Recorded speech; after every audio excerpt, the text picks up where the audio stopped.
भगवान ने गोपिकाओं के संग में महारास किया। कई लोगों के मन में बात आती है और दुष्ट धर्मी विधर्मी लोग जो है अनेकों प्रकार के प्रश्न करते हैं। अच्छा, तुम्हारे भगवान इतनी सारी गोपिकाओं के साथ में नृत्य करते थे, दुष्ट लोग हैं, या थोड़ी सा पढ़ लिख जाएं तो लगता है कि बस अब इनसे ज्यादा संसार में कोई ज्ञानी नहीं है, ऐसे ऐसे प्रश्न करते हैं। तो भैया इन चीजों का जवाब देते भी बनना चाहिए कि भगवान ने ये कार्य क्यों किया, भगवान ने ये लीला क्यों किया, इस पर हमें जानकारी होना चाहिए कि भगवान का कृष्ण अवतार कैसा है, अनलिमिटेड अवतार, कोई लिमिट नहीं। भगवान का कृष्ण अवतार समस्त भक्तों की कामनाओं को पूर्ण करने के लिए है। जिसने तप किया, जिसने जप किया, जिसने यज्ञ किया, जिसने पूजन किया, जिसने भगवान से प्रेम किया, उसको तत्काल प्रभु जी ने प्रदान किया, बात के लिए नहीं लटकाया। तो जिस समय पर भगवान श्री राम अवतार में दंडक वन से चले जा रहे थे मैया, और भगवान के सौंदर्य का तो ऐसा वर्णन किया है संतों ने माई बाप। देखिए एक आश्चर्य बतलाते हैं, जैसे उदाहरण में समझिएगा, एक स्त्री चाहे कितनी भी सुंदर हो बाबूजी, स्त्री चाहे कितनी भी सुंदर हो, दूसरी स्त्री उसको देख करके मोहित नहीं होगी, ईर्ष्या करेगी। क्या करेगी मैया? ईर्ष्या करेगी। उस पर ऐसा नहीं कि आकृष्ट हो जाए, प्रभावित हो जाए, पागल हो जाए ना। ऐसे ही एक पुरुष चाहे कितना भी सुंदर हो गए, उसको देख करके दूसरा पुरुष ईर्ष्या कर सकता है उसकी सुंदरता से, पर उसके लिए पागल हो जाए प्राप्त करने के लिए, ऐसा संभव नहीं है। लेकिन भगवान के स्वरूप के लिए देखिए माई बाप, भगवान का सौंदर्य ऐसा है और सहज ही बिना सजे धजे। अरे जब दंडक वन में गए तो भगवान ने अपने सारे वस्त्रों का त्याग कर दिया, वलकल वस्त्र धारण कर लिए, ये बड़ी बड़ी जटाएं धारण कर लिया, बालों में वो बट का दूध लगा करके जटाएं बना लिया। और इसके बाद उनका सौंदर्य ऐसा है कि जब दंडक वन से प्रभु जी जा रहे थे तो वहां पर लाखों वर्ष से जो महात्मा तपस्या कर रहे थे, उनकी नजर जब पड़ी प्रभु जी की तरफ तो वो ऐसे दीवाने हो गए कि वो प्रभु जी से कहने लग गए कि प्रभु जी हमें जानकी मैया के जैसे अपनी सेवा में रख लें। अब आप सोचिए, ये भगवान का सौंदर्य है कि एक पुरुष को देख करके दूसरा पुरुष आकृष्ट हो रहे हैं, आकर्षित हो रहे हैं, दीवाने हो रहे हैं। तो भगवान ने अपनी नजरों को झुका लिया, क्योंकि भगवान का जो राम अवतार है वो मर्यादा पुरुषोत्तम है। तो भगवान ने कहा कि भाई हम तो एक पत्नी व्रतधारी है, पर चूंकि आप सब महात्माओं ने ये कामना किया है तो इस कामना को हम पूर्ण करेंगे। कब? कहा अगले अवतार में। तो जितने दंडक वन के महात्मा थे भैया, सब ब्रज में गोपी बन करके आ गए। फिर जब कभी भगवान मत्स्य अवतार में गए तो मत्स्य कन्याएं, जब भगवान वामन अवतार में गए तो दैत्य कन्याएं। ऐसे भगवान को देख देख करके जिनने जिनने कामना किया था वो भक्त सब ब्रज में गोपी बन करके आ गए।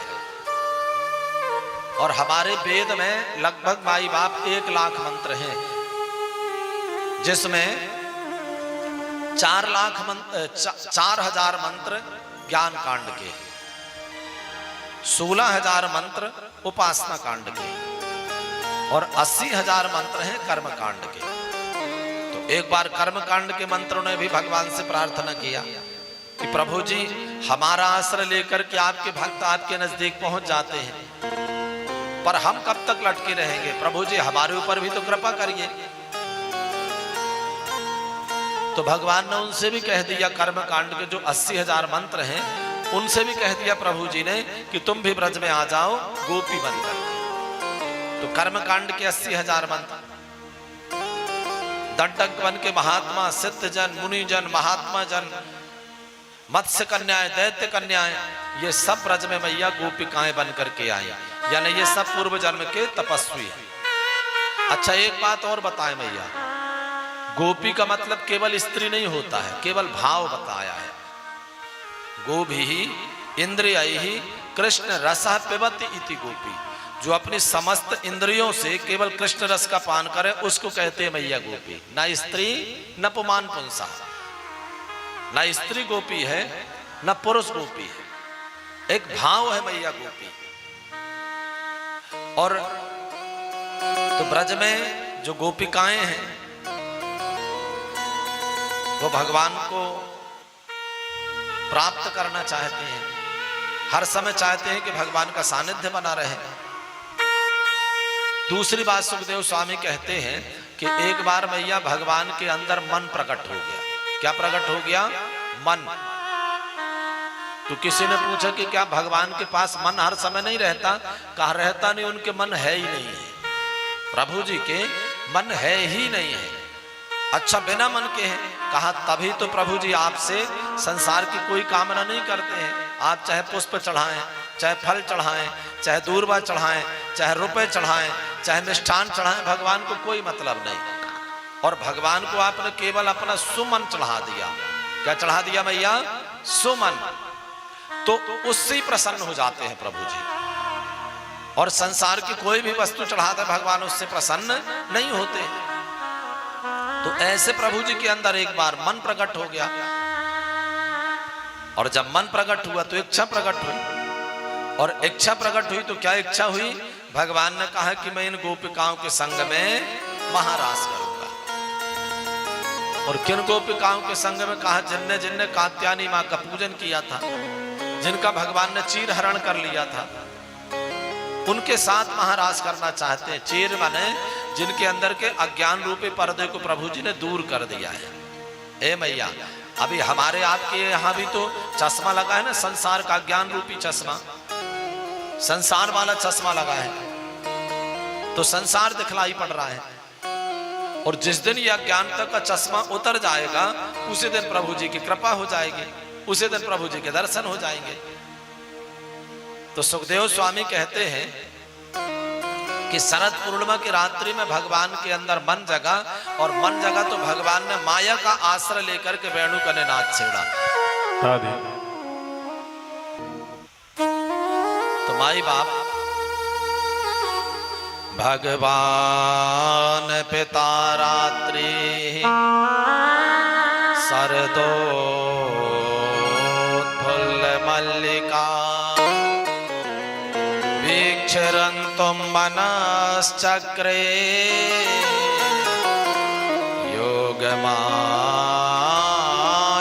योगमायामुपाश्रितः। तारात्रि, उस रात्रि में भगवान ने शरदोत्फुल्ल मल्लिका, उस शरद पूर्णिमा की रात्रि में और भगवान के अंदर मन प्रकट हुआ तो भगवान ने माया का आश्रय लेकर के मैया वेणु के निनाद को छेड़ा। अच्छा किसी ने पूछा कि भगवान ने माया का आश्रय क्यों लिया? तो संत कहते हैं कि भगवान ने माया का आश्रय इसलिए लिया कि अब अगर बांसुरी बजाएंगे तो सबको सुनाई पड़ेगी। और भगवान सबको थोड़ी बुलाना चाहते हैं। भगवान तो उसको बुलाना चाहते हैं जिसके अंदर अज्ञान का जो पर्दा है वो अलग हो चुका है। तो भगवान ने माया का आश्रय इसीलिए लिया कि जिसको बुलाना चाहते हैं भगवान, उसी के कानों में वो वेणु का स्वर सुनाई पड़ा। निशम्य गीतम तदनंग वर्धनम ब्रज स्त्रियः कृष्ण गृहीत मानसा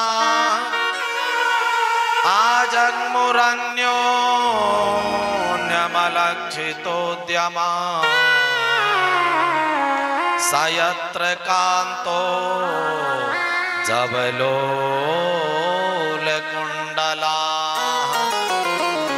अब मैया संध्या का समय, चंद्रमा भी अभी प्रकट हुई और चंद्रमा का प्रकाश बस फैल ही रहा था और भगवान ने वेणु के निनाद को छेड़ दिया।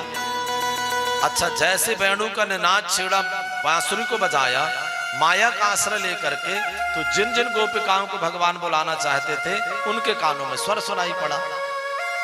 सुखदेव स्वामी कहते हैं कि एक गोपी गैया मैया दोहन के लिए जा रही थी और उसके कानों में स्वर सुनाई पड़ा। अच्छा, ऐसे स्वर सुनाई पड़ा जैसे लग रहा था उसको कि मेरा नाम लेकर के प्रभु जी बुला रहे हैं। उसने वहीं पर लौटा और वैसे ही भागी। एक बात कहे मैया, जैसे आप ऐसा समझे आप कहीं जा रहे हो और बस से जाना है और बस का टाइम है 2 बजे। अब 2 बजे बस नहीं आई तो आपको लगेगा अरे 2 बज गए बस नहीं आई, 2 बज गए बस नहीं आई। फिर उसके बाद तो 4 व्हीलर वाला भी अगर हार्न बजाएगा तो लगेगा कि बस आ गई क्या, देखने लगता है आदमी। है सही कि नहीं भैया? जब इंतजार होता है किसी का और समय से वो नहीं आवे तो उस समय पर किसी ने भी दरवाजा खटखटा दिया तो लगता है आ गए क्या। ऐसे ही वो गोपिकाएं वर्षों से इंतजार में थी और आज जैसे कानों में स्वर सुनाई पड़ा वेणु का और उन्हें लगा कि जैसे प्रभु जी हमारा नाम लेकर के बुला रहे हैं, तो एक गोपी तो वहीं लोटा पटक करके भागी। सुखदेव स्वामी कहते हैं एक गोपी अपने पति को भोजन की थाली लगा करके लाई। पति ने रोटी टोड़ा, कहा देवी इसमें नमक कम है दाल में क्या? अच्छा भी लेकर के आई भाई। और नमक लेने के लिए गई, जब तक उसके कानों में बांसुरी का स्वर सुनाई पड़ा और उसे लगा कि जैसे श्याम सुंदर मेरा ही नाम लेके बुला रहे हैं। तो वो गई तो थी नमक लेने, अब उसकी सुध बुध भूल गई जाने के चक्कर में और ले आई शक्कर का डिब्बा। अब पति कह रहे हैं देवी अरे इसमें ये शक्कर का डिब्बा है, तो डिब्बा पटक करके भागी कि अब मुझे समय नहीं है। भागी वैसी स्थिति में एक गोपी अपने आंखों में काजल आंज रही थी। अभी एक ही नेत्र में काजल आंज पाई, दूसरे में आंजने ही वाली थी जब तक उसके कानों में स्वर सुनाई पड़ा। ऐसी अवस्था में भागने लगी तो परीक्षित जी ने कहा कि गुरुजी अब काजल आंज ही रही थी तो दोनों में आंज लेती। ऐसे तो बिचकोना बन करके गई। बिचकोना जानते हैं ना भैया? सुखदेव स्वामी कहते हैं राजन यही तो विशेष बात है। उन गोपिकाओं के अंदर मैया परमात्मा से वासनागत प्रेम नहीं था, क्योंकि वासनागत प्रेम होता ना तो उदाहरण से समझे किसी की बारात लगी हो और बेटी बैठी हो ब्यूटी पार्लर में और अभी उसके केवल फाउंडेशन ही बस लगा है, अभी आंख में वो लाइनर नहीं लगा और ओठ में लिपस्टिक नहीं लगी। आप बतलाइए बाल फैले हैं और किसी ने कहा कि अरे वो बारात तो लग गई, दूल्हा तो स्टेज में बैठा है, जल्दी चलो नहीं बारात लौट जाएगी। अब बताओ भैया वो लड़की आएगी कि ऐसे बिचकोना बनी? बारात चाहे भले लौट जाए, जब तक ब्यूटी पार्लर का पूरा काम नहीं हो जाएगा तब तक आने वाली नहीं है, क्योंकि उस सुंदरता से ही सामने वाला प्रभावित होने वाला है। क्योंकि माई बाप वो वासनागत प्रेम है और उन गोपिकाओं का वासनागत प्रेम नहीं है।